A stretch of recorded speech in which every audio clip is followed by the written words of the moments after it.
Welcome everyone to our third session today. This one is actually called Taking Care as a Patient Partner. There's a lot that is very unique to this subject.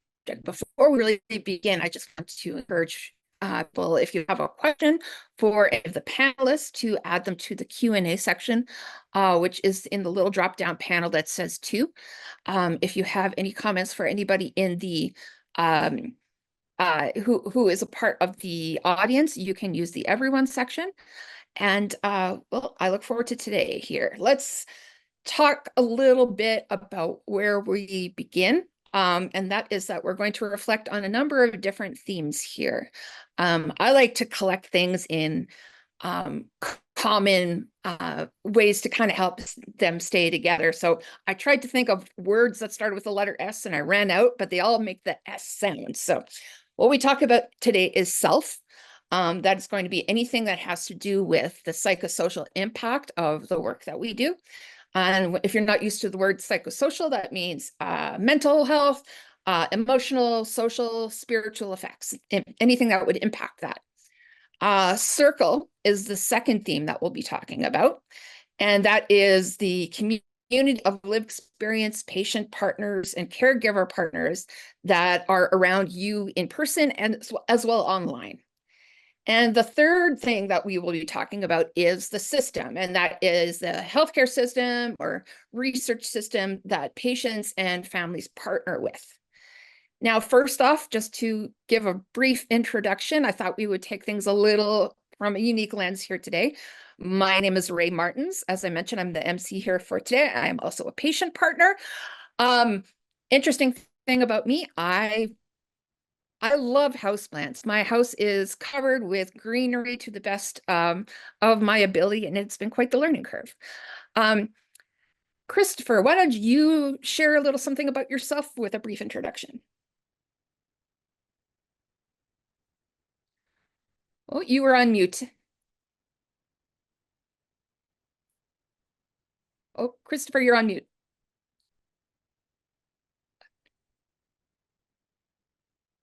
Oh, right. We'll begin again. Good evening, everyone. And it's lovely to join you from here in the UK, where it's 8 o'clock in the evening. So yeah, a little known fact about me is that I'm part of the Federation of Community Writers here in the UK. And really, we were founded by working class people, you know, trade unionism, set up schools to educate people because no one else thought that they were worth educating. So, you know, I'm amongst the community that write poetry, write fiction, non-fiction, pamphlets, newsletters, and novels. So it's a bit about me. That is awesome. Shyam, would you like to make yourself an introduction as well? Thanks, Ray. Can everyone hear me? Yeah. Good. I'm joining from Australia. It's currently at 5 a.m. I would like to do an acknowledgement of country. I acknowledge that the land that I'm joining from is the traditional lands of the Kaurna people, and I respect their spiritual relationship with this country. I also acknowledge that the Kaurna people as the custodians of the Adelaide region, and that their cultural and heritage beliefs are still important to the living Kaurna people today. I pay the respects to the Cultural Authority of Aboriginal people attending from all other parts of South Australia and Australia. And I also acknowledge and pay my respect to any Indigenous people present in this meeting from across the world. I think, thank you so much for this opportunity, Ray. As I mentioned, I'm Shyam. I lived experience, we talked more us being more than our lived experiences and as a patient. Interesting fact is I have done my PhD, which is PhD in wine chemistry. So I had the fortune of drinking wine throughout my PhD, but I survived that. Yeah.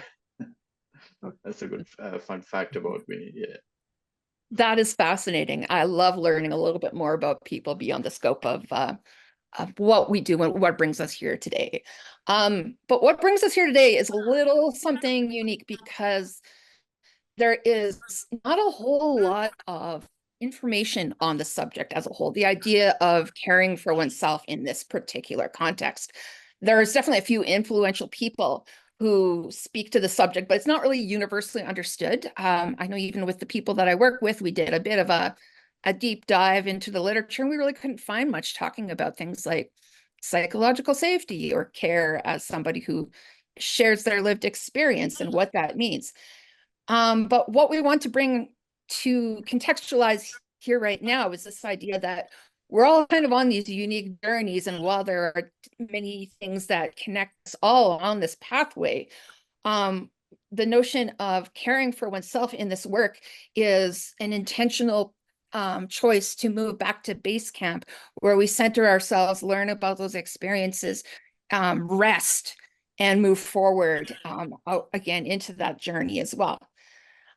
Basically just to find ourselves, as I said, rested as well as goal-oriented. So to start these questions, I wanted to point one towards you, Shyam, and that is that this is, of course, a huge topic, and I think we can all agree that if you could just kind of cast a wand or something like that and just say, fix all the things, especially with systems that we partner in, what in your experience has gone well, and what do you think hasn't gone well in creating reform for successful partnerships? Yeah, thanks, Rae. I think for the audience, I would like to first introduce the concept of psychological safety. And it is a belief that one will not be punished or humiliated for speaking up with ideas, questions, concerns, or mistakes. So an organization for consumers, for patients, should have an environment where they feel secure in expressing themselves, contributing their lived experience, and engaging fully without fear of negative repercussions. So that's the core tenet of any organization that are involving with people with lived experience. And having a psychologically safe organization or creating a psychologically safe organization is the onus of the executives of the organization. And when we talk about systems, are the systems well enough to create that organization which is psychologically safe?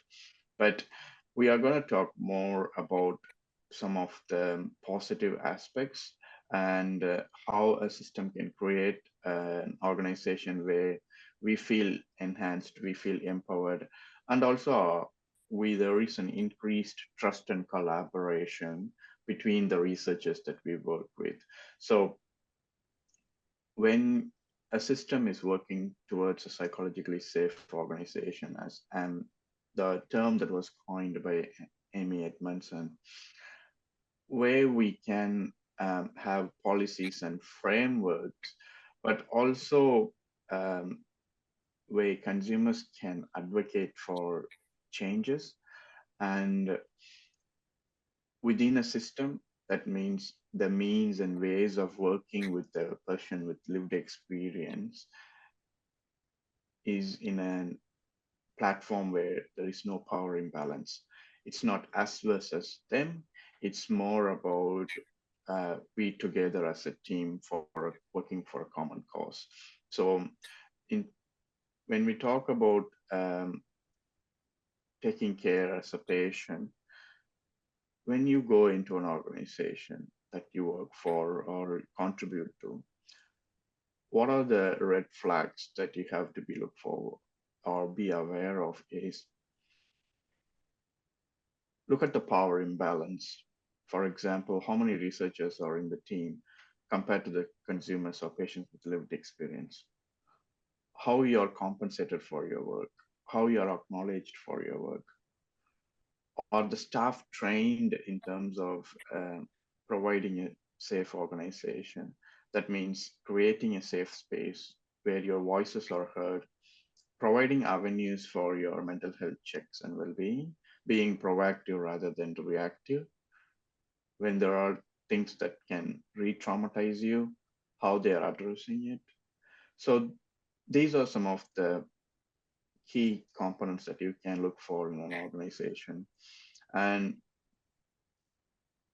is that organization empowering your soft skill set, or what we call as the transferable skill set that can be used across the organization, not just to seeing you as a patient or a statistic? if you're a CEO in your everyday life or a lawyer in your everyday life, how do they enhance those skill set in your project and research activities? Those, a psychologically safe organization should improve those aspects as well. So I will just stop there and then give Chris a chance as well to talk about other aspects, Rae. Thank you. Thanks, Shyam. It was interesting to hear that account, Shyam, and it really sort of conveyed to me how we're all looking for belonging, you know, in whatever pursuit that we're involved in. We need to feel valued, to be validated, to be confirmed, to be accepted, and to belong. I think too often people such as ourselves, patient partners, service users, people with lived experience, can find that difficult to achieve because the nature of our work when we're engaging with institutions is that we take one foot out of our patient partner camp and we tread into unfamiliar territory, which is owned by the institution. And unless we're very secure in ourselves and knowledgeable of what our role is, it can be easy to become, rather than complete and whole, to undergo some sort of fragmentation, which undermines well-being. And I've seen many, I'll use the term service users because that's what we tend to use here in the UK, although no one feels comfortable with the term service user. When I practiced as a social worker in the 1980s and 90s, we called people clients. And then suddenly we got rid of clients and we call everyone service users, although I'm not sure who demanded to be called a service user. But that's another workshop or seminar about language and who controls it. But I do think that service users in the UK don't fare very well because if you're vocal and you're assertive, it can be a case of the institution seeing you as a threat or too much of a challenge. But if you're too quiet, too meek, too restrained, too cautious, your service user colleagues are saying, well, why aren't you doing more? Why don't you say this? Why aren't you demanding that? So I think that the type of work that we're involved in does require a good circle of allies. And, you know, I luckily have those allies, you know, and they're not just other service users. I would name my daughters there and friends who are not at all associated with the service user movement. And it also includes some professionals. You know, these people, these are people I trust and I value their opinion. And I always make a point of talking to one or two of them before I begin a piece of work. And I routinely have a checkout with them, a debrief after that particular piece of work concludes, because it is vital that we're well, that we're safe, that we know our limitations and we work within that, because there are no commendations for doing too much and burning out. What tends to happen, certainly in the UK, is if you find that it's all too much for you, then you just lose touch. The institution certainly doesn't reach out to you There's no such thing as aftercare. You know, our salaried colleagues, they've got all sorts of terms and conditions that are in place to support them. In the UK, service user, people lived experience, patients that are involved in engagement, co-production work, we are not afforded those same safeguards.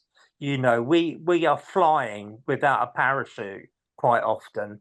And it's incumbent upon us to not rely on the institution to bail us out. We really need to be looking after ourselves. I appreciate so much what you've both mentioned here today. I'm recognizing a lot of different aspects of the subject of addressing the system that you've both commented on, be it understanding what it means to do this work as an individual, what it means to be seen, to belong, how that gets defined, and what you deserve as well too as a human being, not just as a patient or someone, you know, like a tick box, if you will. I think about as well too some of the work that some of the people that I partner with have spoken about in the past and published that said that for families, they see the notion of partnership as a part of their overall identity. And that comes from a number of different motivations, of course. But at the same time, you see people who increase their talents along the way. They learn key things about how to do research and things like that. We are so much beyond just that lived experience piece. We are finding that and building that skill set. And I think there's two pieces to that as well. Is I think this is actually a great example, this whole conference, is that we get that opportunity to leave that story legacy for other people to learn from and to decide for ourselves what we feel we need in these moments and what we can advocate for, knowing that other people have done this in the past and have said it out loud. And I realize that in a number of ways where I've spoken to people in the past where someone says it, you have a feeling, but you can't exactly articulate what it is. And then someone says it out loud and it's just like, yes, that's exactly that moment.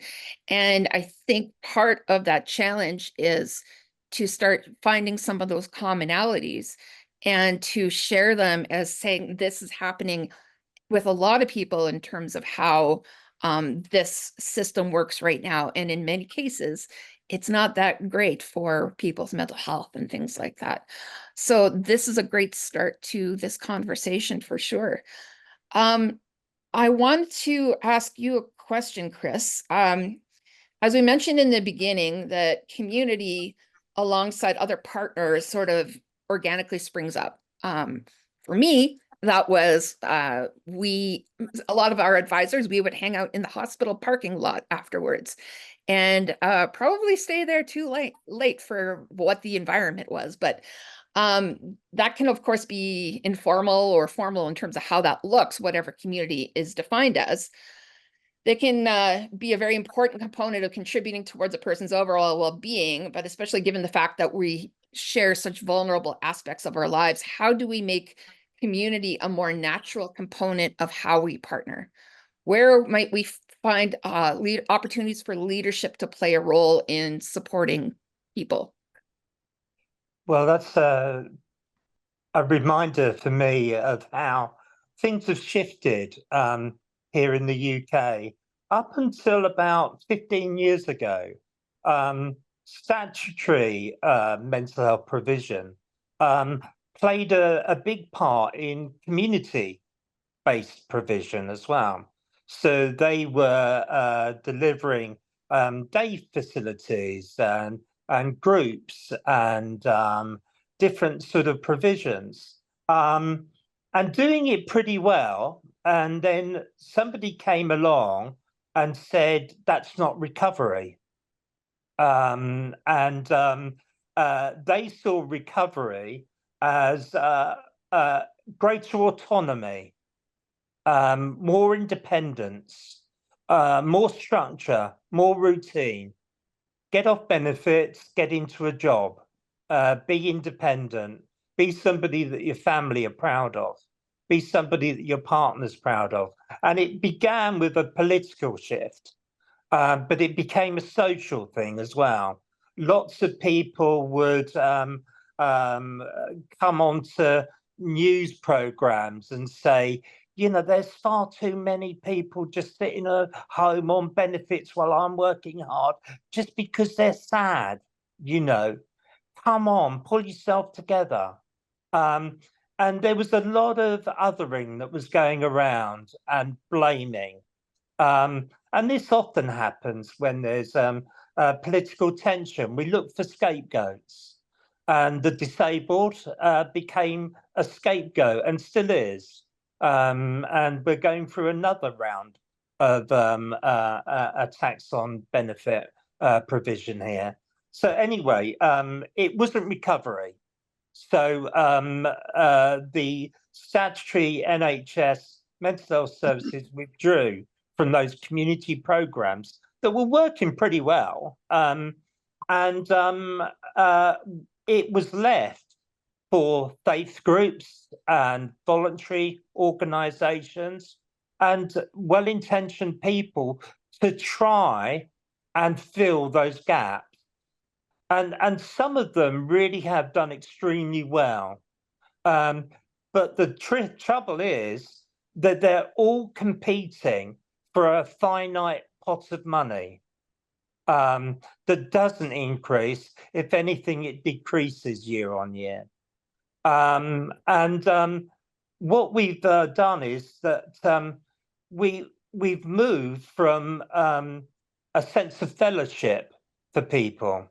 You know, the most favourite parts of the week in the day centre that I used to attend were those of informal coffee mornings, you know, and just sitting around, having a fag if you were so inclined, having a coffee, talking about films, football, TV, politics, whatever.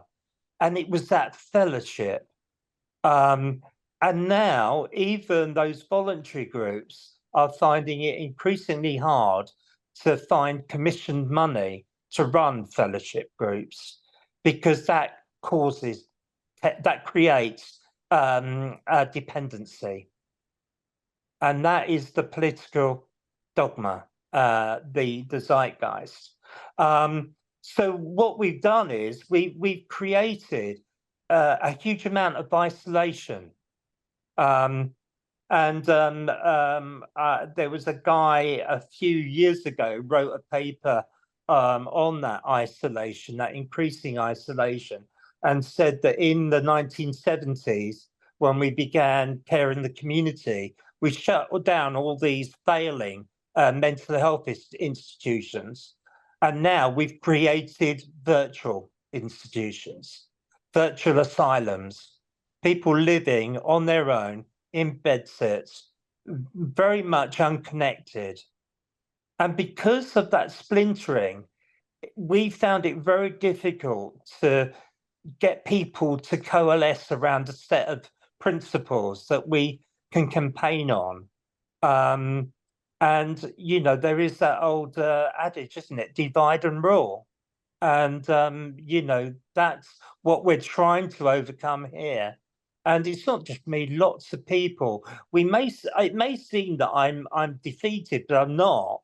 You know, I get up every morning and I renew my passion and my mission to do what I can to bring people together and hold the government to account and say that this is not humane. You know, this is medieval, the way that we're treating people for being unwell, as if that's a crime.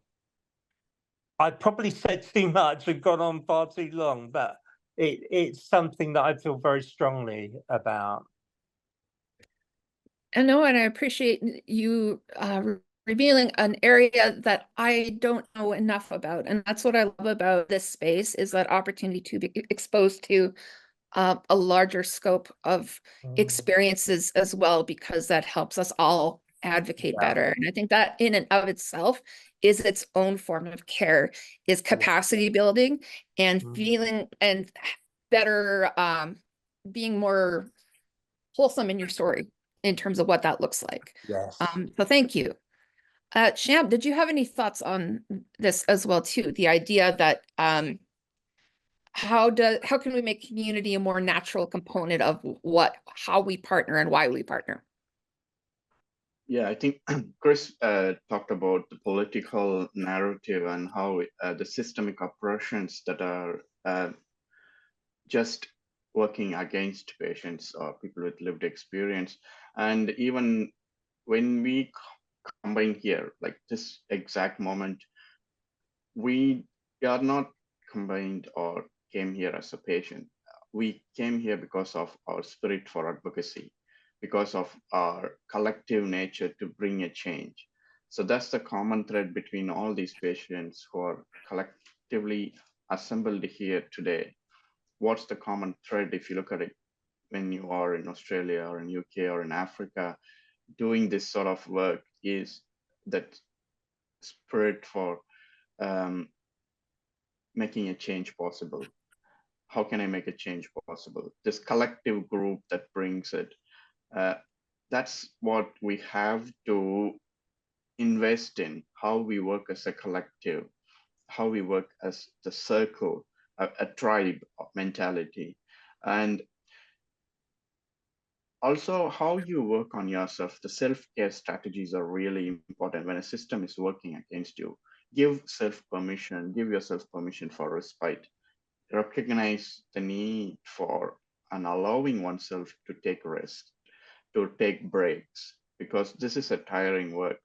And ask and accept help as well, because we as consumers tend to work a lot and without asking for help. And also say no.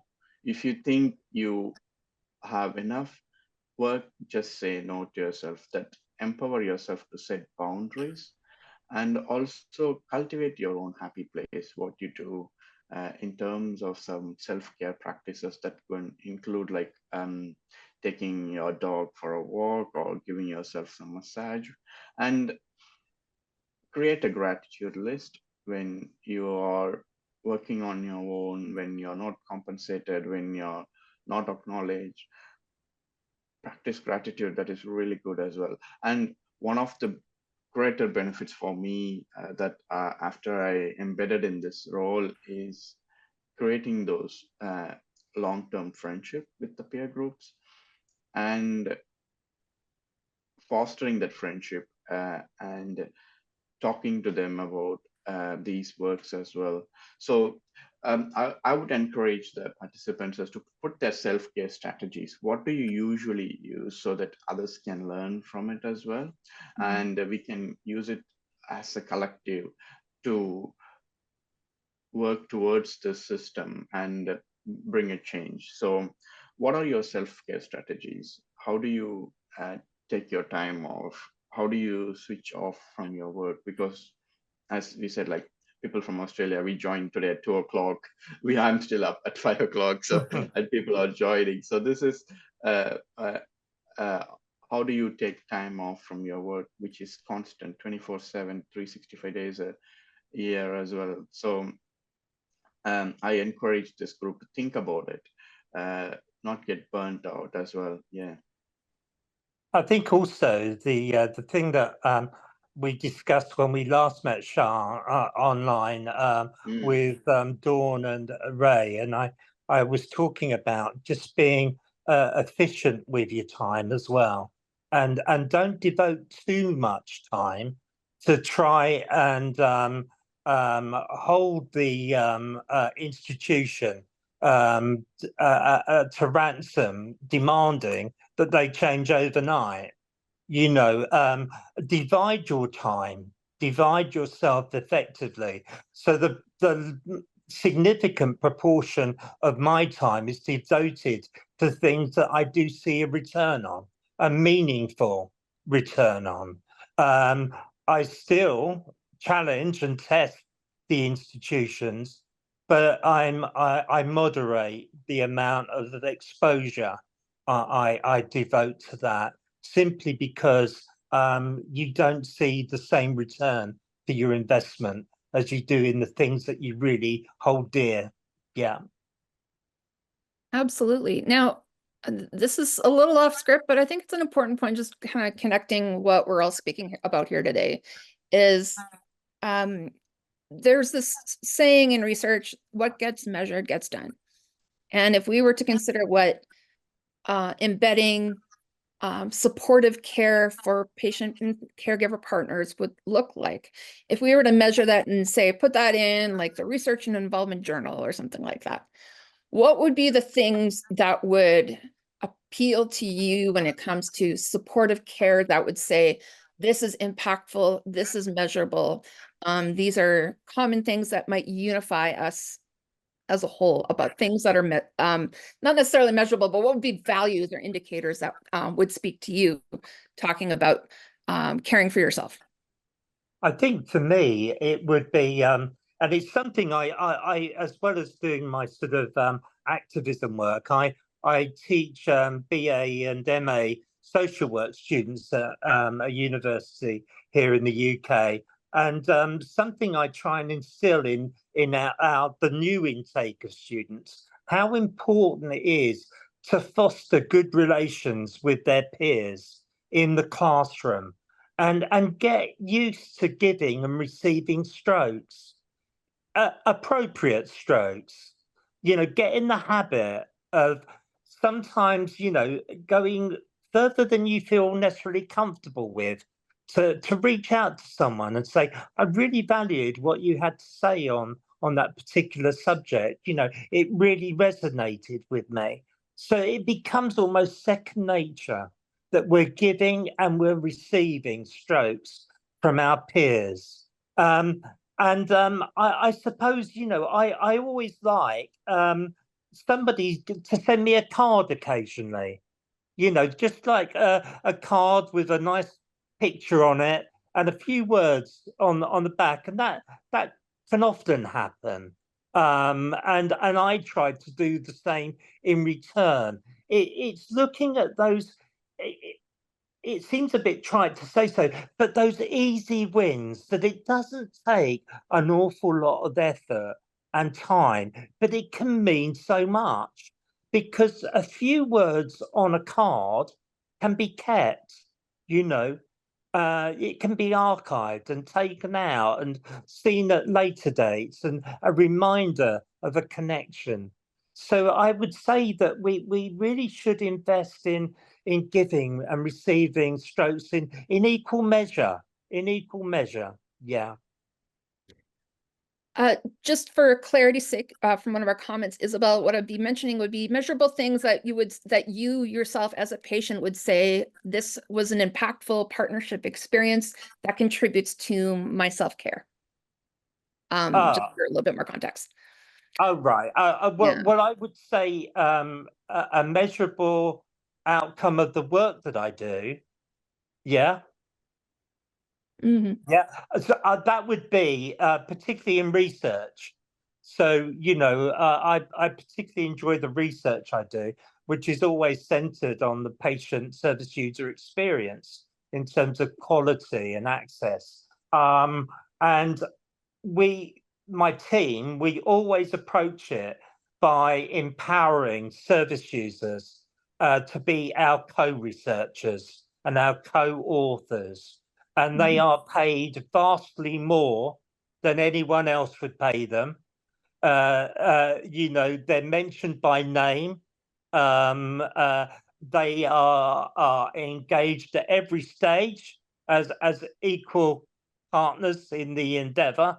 And I like to do what was done to me, because there was a time when I never ever dreamed that I'd get back into work again. I never thought that was possible. But it was people like a good friend, Professor Brian Littlechild, who encouraged me to do a bit of just speaking about my experience, and then offering me a lecturer's post.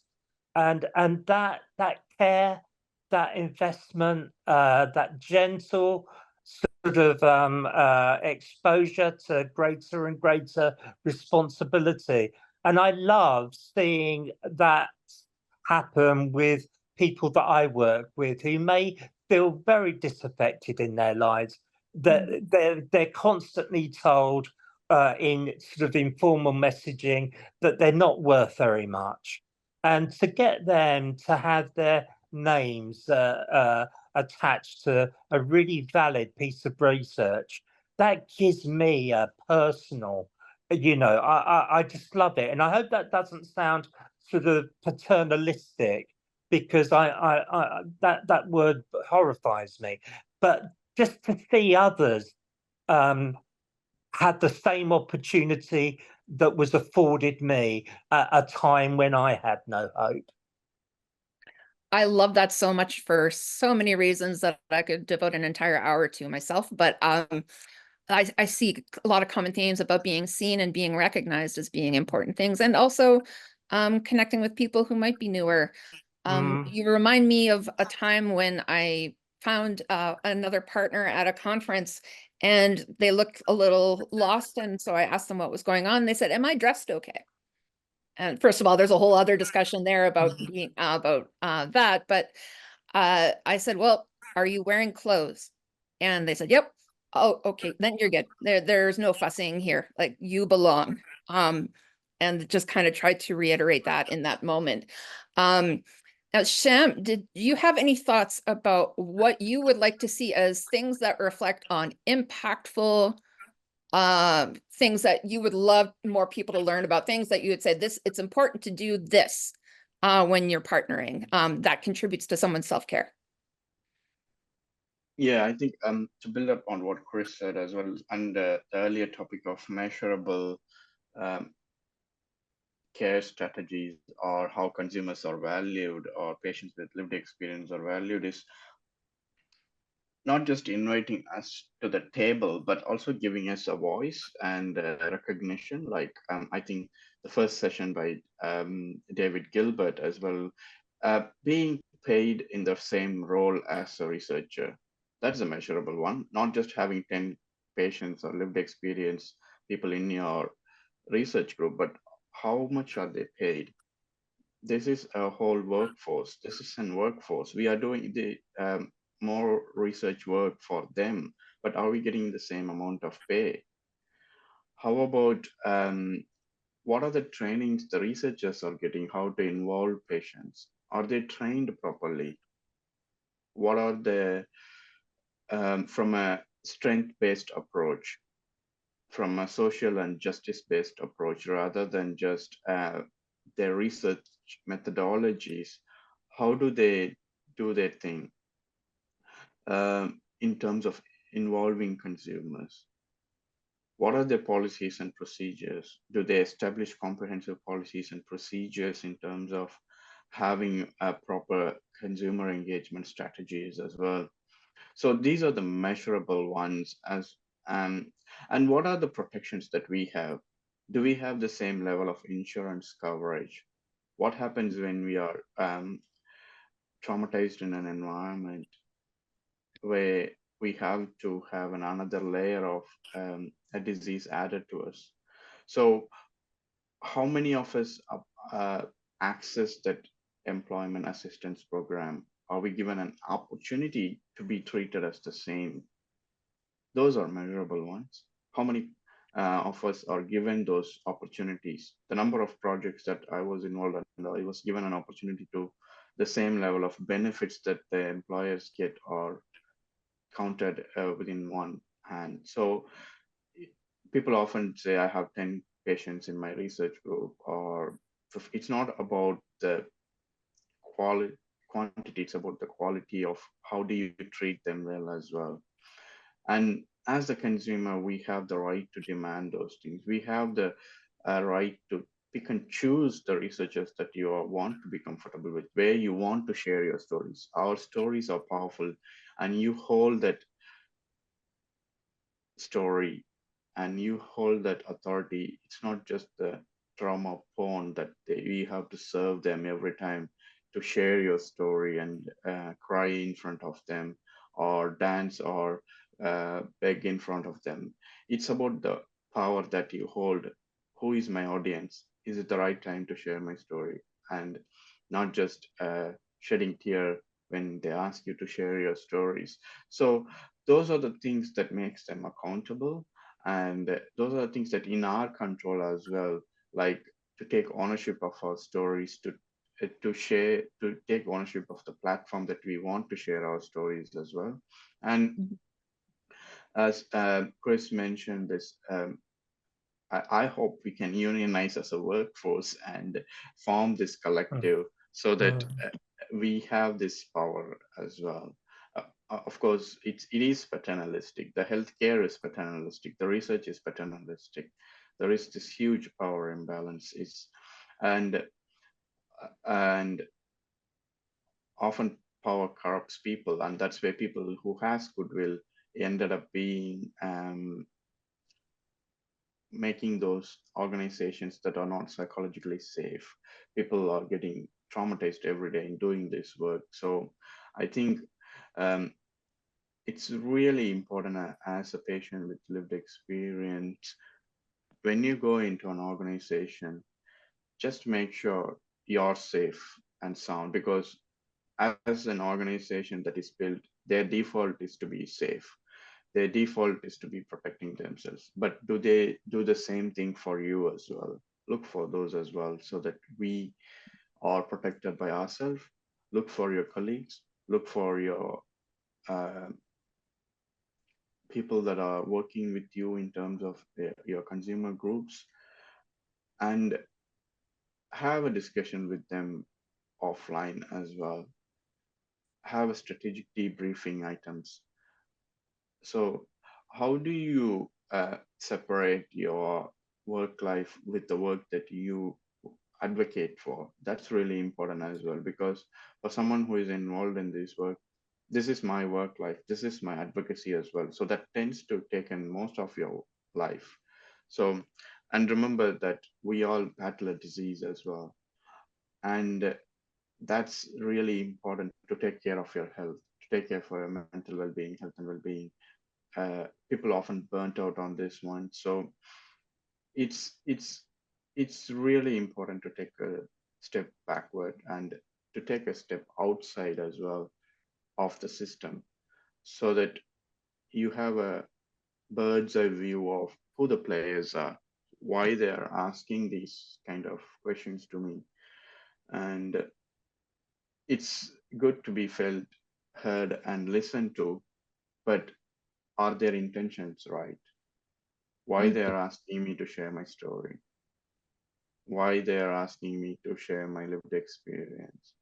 Often, I feel like when you see an ad for a cancer hospital, or you see all these patients with lived experience sharing their story, but how are they being consoled afterwards? Are they left to their own devices? It's a good photo opportunity for the politicians to sit in front of the patient, or just to, but why they are doing it? Will they do it to their own family? Ask these questions. Take ownership of your story. Stories are powerful. Humans evolved because of stories, but stories set a narrative, and whoever controls the story controls the history as well. So make sure you tell your story on your own words at your own time. Yeah. I love what you mentioned about managing our own illnesses as well too, because that really brings me to a point of why it's important to ask, are you ready for me to be there in the first place? And what defines exactly that in the context of the work that you're about to do? I went to a conference last year where it was not even remotely wheelchair accessible. And I thought, okay, I'm going to try to manage my best here. There was a number of moments where I just truly felt like I was alone in this subject, even talking to a few people who would say, oh, this really isn't that accessible for you. Oh, coffee. And it sucks the soul dry when you feel like you have this problem and you don't even know where to go to solve that. But that also denoted the idea that they weren't ready for people to be there. So that took a lot of advocacy on my part. But at the same time, what made that day even worse was I had ran into a medical incident for somebody else who was there, had to call an ambulance. And so I'm in fight or flight mode, and found between both, pain for several weeks with my health because of all of those ups and downs and ups and downs and ups and downs. So there's a lot to be said about being responsive to feedback as well, too, as somebody being an accurate reporter of their own experience. But I wanted to take an opportunity to share some of these questions that are being asked in the Q&A. One of them is, what's your advice for someone who is burned out from work as a patient partner?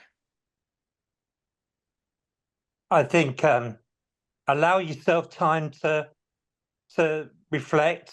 You know, as a social worker, you know, we're constantly told to reflect on our decisions, our understanding, and it's something that I take into my personal life and my role as a service user activist. You know, to think about and evaluate, you know, what went wrong, and in order to, you know, get back and try not to make the same mistake again, or be exposed to the same threats or the same demands again, so that you're better placed. So I think, yeah, to be able to take that time out, not to apologize for it, and take as long as you need. But I would say that don't let it go on too long, stepping back. You know, we need good people out there. And one thing that I've benefited from in my years of working as a service user sort of advocate is the benefits of testing yourself sometimes. You know, when you think, am I ready for this? Is this the right time? But you do it anyway. And the feeling you get from that. So again, going back to that previous point on the previous question, you know, what are the things that make me feel, yeah, that was worth it, is sometimes when I stepped out of my comfort zone and I've seen a return for that, you know. So yeah, look after yourself first and foremost. Take time out. If you can afford to, go away for a week or so. Change the environment. Yeah. Just keep in touch with the people you need to keep in touch with, and shut down all that other noise. Yeah. Thank you. And Shyam, I'm going to give you the next question here. How do I ask for things from a research team or an institution to be engaged? So how do you blaze trails when it comes to being engaged as a person with lived experience? I think we talked about power as well. It's not about we asking them giving us. It's about being a mutual beneficiary for each other. They get more from us, and we come to this space. The whole point of working is altruism. Most of the consumers, people with lived experience, we don't get paid as the researchers. We just do it because we are altruistic. So if you're in a research organization where you have to ask for everything, don't work with them. We as a consumer have the right not to work with them when we keep constantly asking for stuff. If they are an employee, their employees don't ask for stuff. They are provided with stuff. You have the right to be provided with those stuff as well. Whatever you are comfortable with, they have to be cognizant. They have to be proactive. People have, if it's some goodwill can take you only so far, but you can't work on goodwill for long. They need resources. They have to realize consumer engagement is not at the fringe. It's the core business. They need to operationalize it. They need to provide funding for it.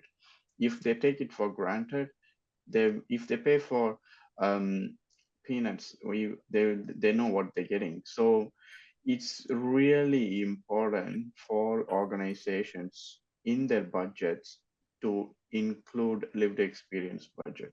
If your organization that you're working doesn't have a budget, don't work with them.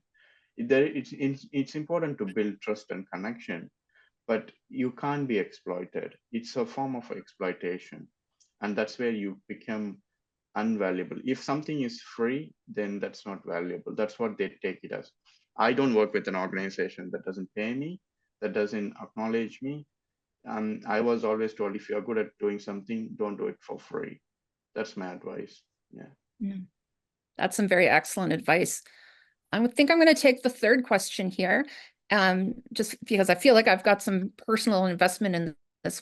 How do you balance wanting to advocate for yourself so you receive adequate care while also feeling vulnerable when entering medical spaces?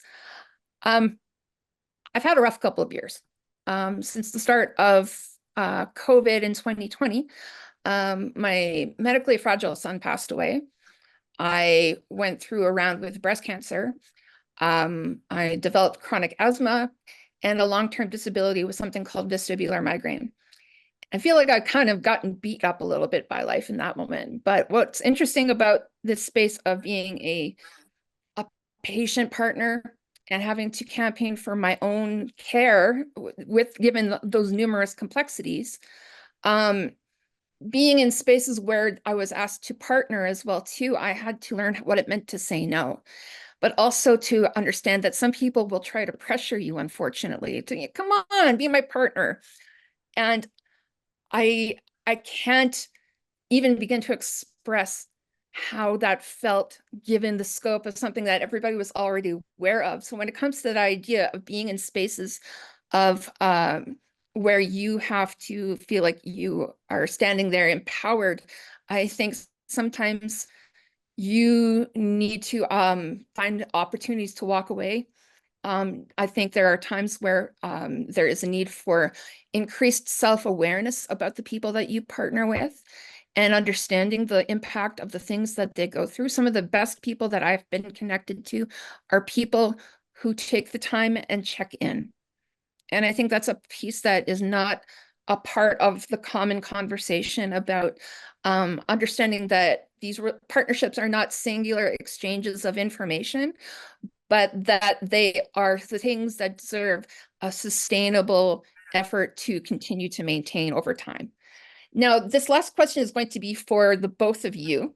And that is, we're going to talk about self-care, which I know within my world and the medical complex world with caregiving, it's kind of a dodgy subject because you get a pat on the head a lot of times. Like, going to the spa is going to solve all of your system-wide issues or things like that. But I want to talk about how we can begin to even remotely define this in the context of patient partnership, because this is another conversation, and that's why we're here today, is how do we recognize that, I'm sorry, are there areas to be mindful of, things that would be the red flags that you would warn people of ahead of time, like be wary of this as you go along the way, watch out for this. I think that's one act of self-care. We can't talk about it within the few minutes we have left, but we can leave a few warning signs to be aware of. I think for me personally, I never, and I mean never, work more than 13 days a month. Because for me, I've mixed and matched. I tried more, I tried less. If I try less, I just feel that I haven't got enough structure and routine. If I do more, my colleagues love it, but it doesn't always sit well with me. So that is a red flag, and I'll often be approached for work and I'll say, no, 13 days this month, not doing anything else. And I protect that. And I never, ever shift from it. Even if the piece of work is quite sort of attractive and remunerated, I will still turn it down, because I think if you break that, then you set a precedent. And I don't believe in breaking something that keeps me well, keeps me active, keeps me doing the things that I enjoy. And in terms of, thanks for sharing your story, Rae. It's very powerful, and I think just take a moment to realize the space we are in. And vulnerability is a power as well. It's not a weakness, but we all have that power. for using a greater good as well. And in terms of working in this space, what I say is don't confuse movement with progress. Just because you're doing a lot of things doesn't mean you're getting things done. So in terms of choosing your projects, be strategic, because we are adding value, and the value that we create to those projects has to be really important. Be strategic in choosing your projects. Be strategic in working with your partners. Taking time off is really good, but how much value you are adding? What's the systemic change you're going to bring together with the researcher? When I moved away from sharing my stories because I'm in a space where I add value. I know, recognize your strengths, what your strengths are in this area, and work on the strength, because often we were approached not from a strength-based system, but our weaknesses. Yes, you are a patient with lived experience, share your lived experience. I say, no, I am not going to share my lived experience. I'm going to give you ideas how to improve your policies, how to improve your procedures, how to improve your organizational culture. That's the framework change I want. I want a systemic change. If you want a story, I'm not going to share my story. This is the theme that we always have to go back to the researchers as well. If you are adding value to the system, how you're being this change agent, this catalyst for a change. We just don't want to move this deck chairs in a Titanic, because this is so hard work, and you have to make for a bigger impact by doing very powerful allyship work. People who are disadvantaged, work with them, use them as your colleagues, use them as your inspirations, work with them so that we are bringing a systemic change, not just for you, but for the people who don't speak for themselves. So I choose my projects in a way where people were often not given an option. So I speak for them. I am their ally there. So what is your why? Find your why rather than who to do it with, how to do it with. Those comes natural to you, because as we all know, we are more than our diseases. So find your why and work on it. Yeah. Wise words for sure. Thank you both for all that you have spoken to today. I just want to take an opportunity to thank you both. And we also realize for the audience that this may bring up some feelings that you've been carrying around for a while. And there's one reason why, when it comes to talking about sharing our stories, I use some advice that a friend mentioned, is I share closed wounds. I don't share open ones. But you might not really even have a name in this moment for what exactly you're feeling. If you have any sort of discomfort, please do reach out to someone that you can connect with and sort through what you may be feeling in the moment. We recognize that this is the start to a larger conversation as well. And we realize that there's a lot more rocky and potentially challenging moments in the journey ahead that we can work through together. We also know that the challenges are lighter when we take the journey as a team. A year from now, we look forward to returning to base camp together, gathering around the metaphorical fire and sharing how we have found ways to change the conversation about well-being. So thank you, everyone. I just wanted to share as well that we will be taking a 15-minute break, and I look forward to having our first Ask Me Anything session. Thank you so much. Thank you, everyone. Thank you.